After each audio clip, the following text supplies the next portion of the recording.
Phone സംഭാഷണ വിവാദത്തിൽ പാലോട് രവിയെ നേരിട്ട് കണ്ട് ക്ഷമ ചോദിച്ച് പുല്ലമ്പാറ ജലീൽ.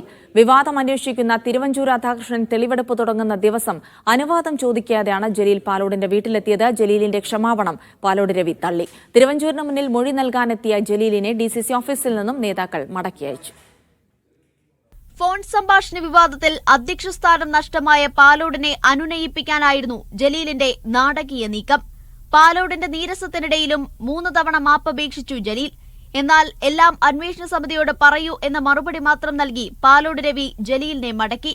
ഫോൺ സംഭാഷണം പ്രചരിപ്പിച്ചവരുടെ പേര് വിവരങ്ങൾ ജലീൽ പറഞ്ഞെങ്കിലും പാലോട് മുഖവിലക്കെടുത്തില്ല. തെറ്റിയ പറ്റിന് ഞാൻ മാപ്പ് ചോദിച്ചു, അദ്ദേഹം എനിക്ക് മാപ്പ് തന്നു. വളരെ ഹാപ്പി ആയിട്ടാണ് ഞാൻ ഇറങ്ങിയത്.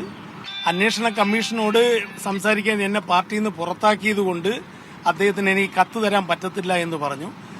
ജലീലിന് എന്നുള്ള പരാതി രേഖാമൂലം എഴുതി ഓഫീസിൽ ഏൽപ്പിക്കാൻ പറഞ്ഞു. പിന്നാലെ ഇന്ദിരാഭവനിലെത്തി KPCC അധ്യക്ഷൻ സണ്ണി ജോസഫിനെ നേരിട്ട് കണ്ടും ജലീൽ പരാതി നൽകി.